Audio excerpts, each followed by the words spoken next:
Hello, it's SilverFoxSpectre, and today I'm going to be showing you something rather interesting. And it's something I've been wanting to show you for a while, but it needed some kinks worked out, and now they're worked out. So, what do I have to show you? They're called Divinities.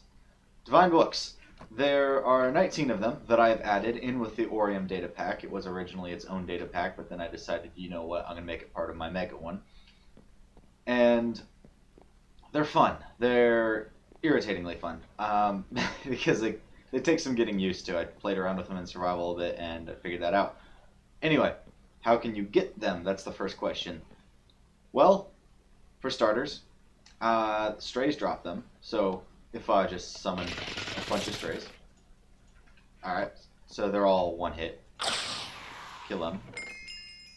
Bunch of experience there. That's nice. See if any of them dropped a divine book. Actually, you know what? I'm just going to break that. Yeah, I actually got a divine book from that. Excavation. And, of course, you saw there's an advancement made. Advancements. There's a divination tab in advancements. Divination, the power that every sorcerer and wizard dreams of, is the root of this tab. Then there's ethereal enchanting. Apply a divinity to an item. And divine enchanter, obtain every divinity, and so forth. There's a bunch of things like that. And if you use looting, you're more likely to get a divinity from these guys. If you don't, you're probably not going to get one. So I got tension, Hellwalker, and recovery. Anyhow, that's just one of the sources. Another source is fishing. Except it's extremely unlikely with an enchanted rod. If you even with a lure 3 luck of the C3 fishing rod, that's come on, catch something. Catch something. Yeah, it's still not very likely that you're gonna get it. Usually with this kind of rod, maybe every 10th or so catch, you're probably going to get a divine book. I'm kind of hoping that this next one will be, just for demonstration, but of course it's not. However, if you apply luck, luck is the first one I'm going to show you guys. Luck gives you luck, even though it doesn't have a number here. It's actually luck 5. As long as it's in your main hand, you get luck 5 indefinitely. I intend to make it also work in your offhand. Currently, that's the only divinity I want to work in both hands. There's a little particle effect with it. Actually, let me catch this real quick. The particles can get overwhelming if you just, they're always there, and if they're getting in your way or whatever, such as when you look down or whatever, you can turn them off. Come on, catch something. Catch something. Come on. Okay, I'm not catching anything. I'm done. But I shouldn't have gotten rid of that. But there is a function that if you go to Divinities, particles, there's particles activate and deactivate. You can turn them on or off with these functions if you want them or don't want them in your world. It does turn them off or on for everyone, so not just you. There's that, but it works. I might make it so that you can make it activate or deactivate only for a specific player, because all of these divinities are multiplayer friendly. You can list them with this. It will list every one of the 19 divinities that exists and what they do. So if you want that, you can, but I'm just going to go through them all today anyway. I'll try to make it quick. There's also help. These just give you each of the categories that they go in. But there's also help, which if you're holding a divinity in your main hand or a divine item, it will tell you what it actually does. Divine item not detected, hold a divine item or a divine book in your main hand to view divinity information. So there's that. And as you saw, the way that you apply them is by dropping the divine book as well as the item onto an enchantment table. Now, something to watch out for is that any divine book can go on any item. It's not discriminatory at all. So you could accidentally put your scatter divinity on, you know, a piece of snow if you're not careful. So watch out for that. Speaking of which, let's cover bows first. So bows, I have a bunch of bows here. I'll just get those, and then a bunch of divinities for them. And if I can't do this. Okay, there we go. Here's that, and there's that. Tension, split fire, and scatter. Let's rearrange these. So, tension as the simplest one. It doesn't seem like that much at first, but it's actually pretty good. If I shoot that, and if I let me get a normal bow. I meant to do this a moment ago, but if I get a normal bow and fire, you can see where it lands. But the tension, that's not tension. The tension bow went way over there to that chest. This is a regular bow. Tension doubles arrow velocity.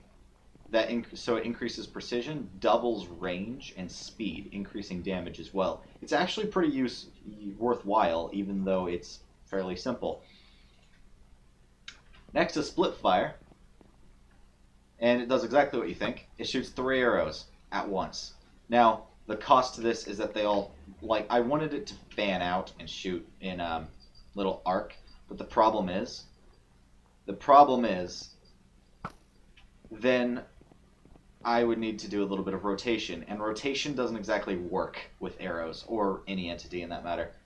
Commands and rotating do not really go hand in hand, so instead I just made it so it shoots 3 parallel arrows, which really accomplishes about the same effect because you need all 3 of them.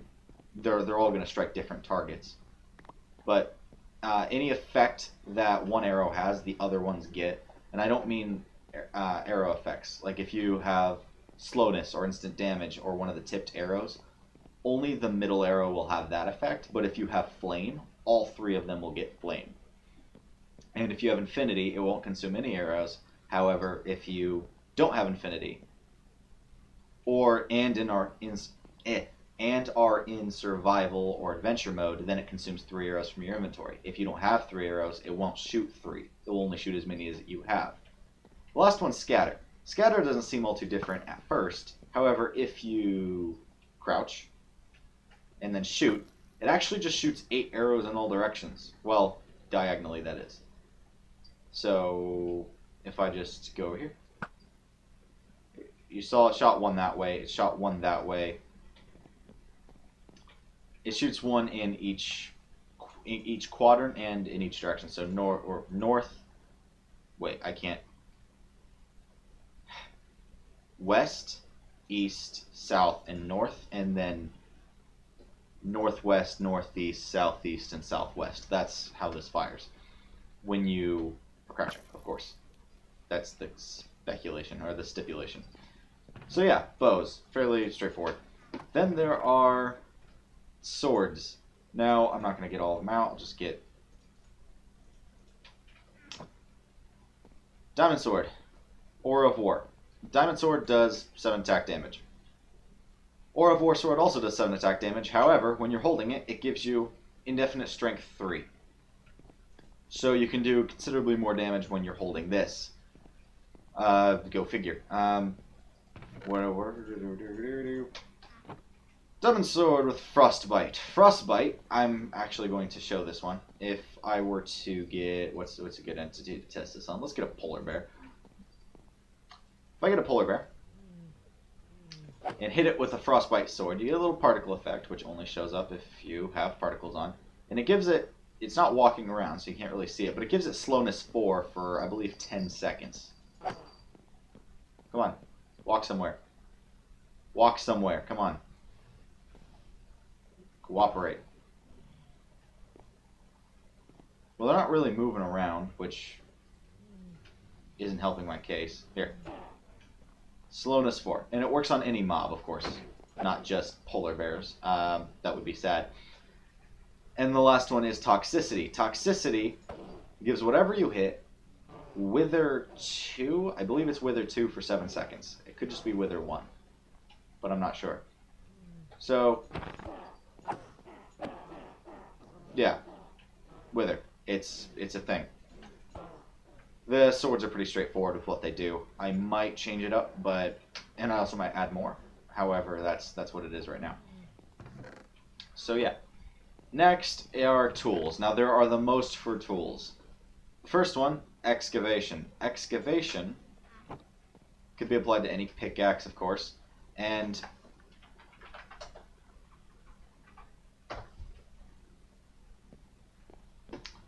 excavation gives you indefinite, okay, you can't see with this, haste 2, indefinite haste 2 with excavation. So, mining this slowly enough, but with stone, oh, this is an unenchanted one. If it had, what do you call it? Actually, I can just use the enchant effect with, let's go with, what is it called? Cat, what do you want? Let's go with efficiency and 5. 1 second, I'm going to take care of my cat. Cat has been taken care of. So, efficiency 5, excavation, insta-mine with stone. Almost insta-mine with most ores. So, that's pretty great. Then there is expertise. If I were to... Where is it? XP add negative 40 levels. Okay, so now I have no experience points, right? If I use this and mine... Okay. Level 2 from 3 diamonds. Now with expertise, it's still level 2, but you notice the XP bar has gone up almost another level. You get considerably more experience from an expertise pickaxe.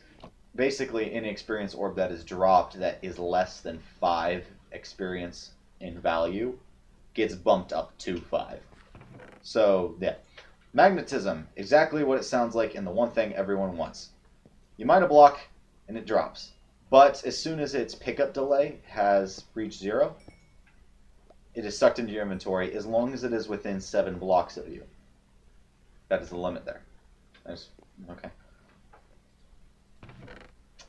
Luck, you've seen luck. It just increases your loot table odds and all that. Chances of getting divinities mainly. It's best to put on a fishing rod, as you saw, but you, of course, can put it on anything. Then the last one is everlasting. Everlasting cannot be applied to a pickaxe unless it has Unbreaking 3 on it. That's the condition. It needs Unbreaking 3. And if you have it, you get the Unbreaking 4 achievement. Basically, put everlasting on it. And if you notice, okay, so that doesn't really show it, but if I do advanced tooltips, you'll see, well, I guess you don't see it. It must not show up anymore. It's actually unbreakable. It gets the unbreakable tag as soon as you put everlasting on it. It's pretty straightforward. You should, I mean, that was kind of a given with what it does. But yeah. It's exactly what it does. It's exactly what it sounds like.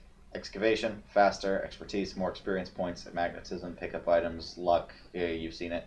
Everlasting, non-breakable. And everlasting can go on any item as long as it has Unbreaking 3. So it can go on chest plates, it can go on swords, it can go on bows, etc. However, there's a cost to it, and I'll get to that in a little bit. Quick side note, I multiple times referenced these divinities, only referring to pickaxes. Excavation can go on, of course, any of these, as I said, can be applied to anything, but excavation is mainly good for tools, of course. Expertise, magnetism, and luck can go on any main handheld item, so pickaxes, swords, axes, that's what those are best on. And everlasting can go on any item as long as it has Unbreaking 3 on it. Just quick side note. Next we have helmets, or things that go on your head. Soul of the Sea and Spirit Vision. Soul of the Sea is kind of pointless if you have a turtle shell. However, it basically allows you to get full head armor, 1.2, or 1.5 bars of it, with a diamond helmet, which nothing else provides. And it gives you indefinite water breathing. That's pretty straightforward. Spirit Vision gives any block or any entity within 16 blocks of you the glowing effect that excludes Endermen and players.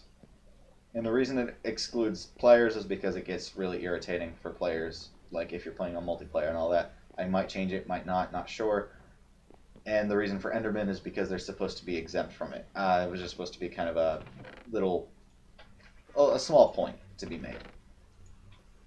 Next is chest items, Recovery and Hell's Mercy. Recovery can go on both Elytra and Diamond Chestplate. I'm just going to show off the chestplate. Gives you regeneration 2 indefinitely. Now it has to count down for it to actually work. Found that out the hard way. I can't just give it to him indefinitely. It has to be on a refresh. But it will give you indefinite regeneration 2. And not at no cost to the armor's durability at all. I'm just going to hold on to the Hell's Mercy for now, and also take the Elytra. Next are legs, Swiftness and Wave Rider. Swiftness, guess you'll never have guessed what it does. It gives you plus 50% speed, and since that's an attribute, it can take instant effect as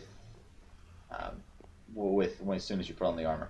So it's actually better than any Swiftness potion or anything like that. So that's a thing.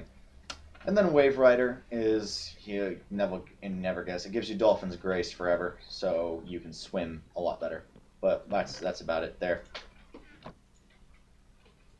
I'm trying to breeze through these. Diamond Boots, or any boots, of course. Well, I got the advancement. Define Enchanter, obtain every divinity. Hellwalker, Gravity Magic. Gravity Magic gives you jump boost. Jump boost 2. Like, okay, wouldn't have guessed, right? But yeah, that's all that does. But the ones I want to show off are Hellwalker and Hell's Mercy. These two go hand in hand. If I just go into the Nether real quick, I probably shouldn't have gone with, out more armor. Let's just go down here. If I go into... Actually, here, I'll just put on... Well, as you can see, Hell's Mercy, fire resistance. I'm actually going to put it on Elytra. And guess what? I can now fly around the Nether without any concern about falling into lava because I won't die. Isn't that pleasant? Of course, you can't swim in it too well anyway because it is what it is. Lava is irritating in that respect. Oh, I think I'm still considered flying. Yep. Yeah, don't mind me. I'm just gonna... Oh yeah, by the way, it does come with a particle effect. So you get what's actually typically a pretty nice particle effect if you aren't stuck in lava. But this is where this will help. Hellwalker.